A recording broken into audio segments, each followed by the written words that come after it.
Hi, I'm glad you stopped by. I'm going to read the story called Arthur's April Fool. It was the last day of March. The joke shop was full of people getting ready for April Fool's Day. Arthur and Buster tried out everything.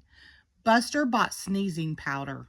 Arthur got a fake telescope that gave whoever looked through it a black eye. But Arthur didn't feel like playing jokes. He kept thinking about Binky Barnes. "Who is Binky Barnes?" asked Buster. "Picture King Kong. Now double it," said Arthur. "He keeps threatening to punch me out." The next day, Arthur was practicing his magic tricks with Buster and Francine for the April Fool's assembly. "Hey, shrimp!" A giant shadow covered them. "I'll show you a trick," said Binky Barnes. He grabbed Arthur's favorite pen and put it in his pocket. "Now you see it, now you don't," said Binky. "Hey, watch it," said Arthur, trying to look brave. "Why don't you make me?" said Binky, and walked away. "Pick on someone your own size," called Francine, "like Godzilla." "Wow," said Buster, "you were right. He's going to pulverize you." That night at dinner, Arthur hardly ate anything. He didn't finish his cheeseburger. He didn't even want any chocolate cream pie. "What's the matter with Arthur?" asked his father. "He's worried about getting pulverized," said DW. "Maybe he's been watching too many outer space movies," said his mother. Later on, DW barged into Arthur's room. "Good night, Mr. Universe," she said. "Haven't you heard of knocking?" asked Arthur. "After you get pulverized, can I have your room?" she asked. "Beat it, DW." When Arthur finally fell asleep, he had nightmares. The next morning, Francine offered Arthur a cookie. "Yuck," said Arthur. "This tastes like soap and toothpaste." "April Fool," laughed Francine, but Arthur was too worried to laugh. "I'll never remember my magic tricks for the assembly," he said. "Calm down," said Buster. "I'll be your assistant. I'll help if you get stuck." Arthur felt better. He could count on Buster. But just before the assembly, Buster got caught putting sneezing powder on Mr. Ratburn's desk.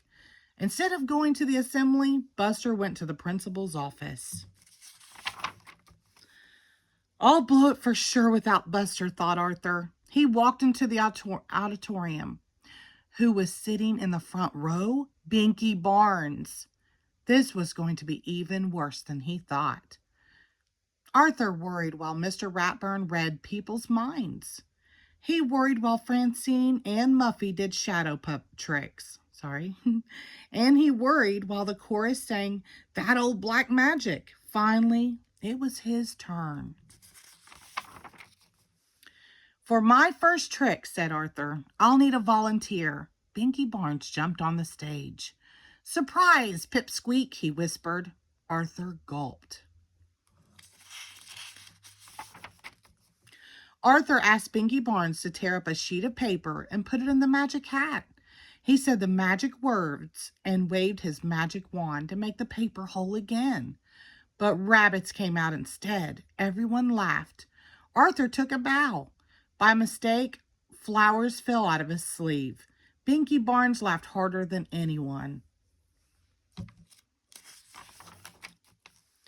Then Arthur had an idea. He winked at Francine. "For my next trick, I will saw this young man in half." Binky stopped laughing and took a step back. "My saw, please," said Arthur. Binky turned pale. "And now the bucket to collect the blood." Binky screamed. He stepped back again, this time right off the stage. Everyone laughed, even Mr. Ratburn. After the assembly, Arthur stopped Binky in the hall. "What's the matter, Binky? You left before I could show you my best trick." "No, thanks," said Binky Barnes. "Are you sure?